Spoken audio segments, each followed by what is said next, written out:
siya. What is going on? What on earth are you doing? I'm sorry. I just had to let it out. Why? June fired me. He fired me and replaced me with a karinderya girl. How pathetic. Out, Onyok.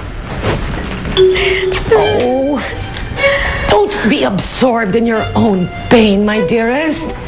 What we should be concerned about is how we can get the money back from that son of a gun. What do you mean? You see, yung kardong kumupkup kay Cookie, hindi siya ang totoong tatay ni Cookie.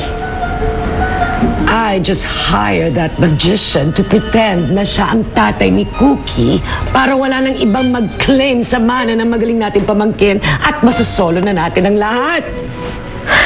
I knew it. You are the most brilliant person in this earth. I know. But, hindi ko nakuha ang pera kay Cardo dahil nahuli kami ni Cookie na nag-uusap ni Cardo. Kaya tuloy hindi na ibigay sa akin ang pera. This is officially the worst day of my life. But don't worry, my dear. Tomorrow might just be the best. Pag naisoli na sa atin ang pera ni Cardo. So don't sulk anymore, my dear sister. Bukas na bukas din, milyones na ang papalit sa bariyang nawala mo sa restaurant na yon. And then you can open up your own business. And you can extract your revenge against Pilar all you want.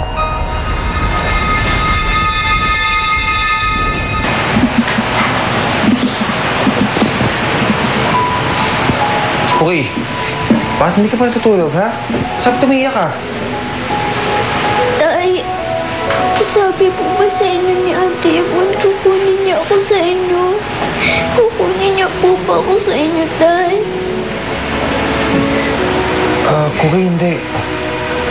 Hindi kita babalik sa tita mo. Tay, huwag po kayong papayag. Sasaktan na po nila ako ulit. Huwag kayong papayag, Tay. Huwag ka na umiyak. Hindi na. Hindi kita babalik sa tita Yvonne mo. Okay, sige. I'll tell my staff as soon as possible para makaalis na kami dito at makapagsimula na dyan. Sige, maraming salamat din. Ang ibig mo sabihin na aalis kaming staff mo? Lilipat na tayo ng lugar, someplace else. Pero okay naman tayo dito, ha? Well, I think the change will do us good. Mas malaki din naman yung market na lilipatan nating lugar. Tsaka para tigilan na rin tayo ni Natasha sa panggugulo niya.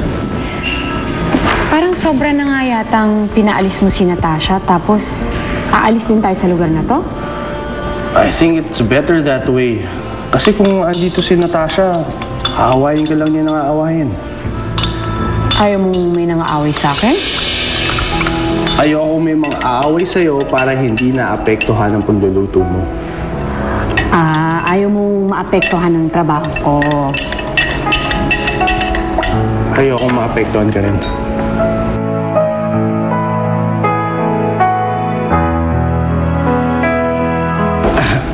Oo nga pala, yung mga bata, dali mo sila dito bukas para, actually, doon sa bagong lugar, para makatulong din sila.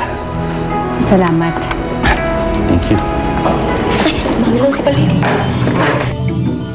Inilipat na ni June ang restaurant at magluluto ulit kami ng mga bata doon. Realmente? Napakagandang balita niyan, Pilar. Masasamahan kita sa iyong pagluluto. See? Kung payag si Cookie. Bakit naman po hindi? Kaya ako nga po dinala si Palayok, Ate Pilar, para iwan ko po muna sa inyo. Kasi po baka kunin siya ni na Auntie Yvonne. Bakit ginugulo ka pa rin ba ni Tita Yvonne mo? Ay! Palayok! Ano na? Tapos na ba kayo Ito na, Nay. Ito na. Malapit na. Oo, Kuki. Parang malungkot ka. Oo nga. Hindi katulad itong binata ko, oh, napuruhan na. Pero kita mo naman, masaya pa rin. At saka, hindi ba sabi mo, mabait naman yung nanay Glenda mo? Si Auntie Yvonne po kasi pumunta na naman po siya sa bahay. Nakita ko pong kinakausap niya si Tatay Cardo. Natatakot po ako. Baka kunin na naman niya ako eh. Huwag kang mag-alala, Cookie. Kahit anong gawin ng Tita Yvonne mo, hindi ka niya pwedeng kunin. Dahil mas may karapatan ang Tatay Cardo mo sa'yo.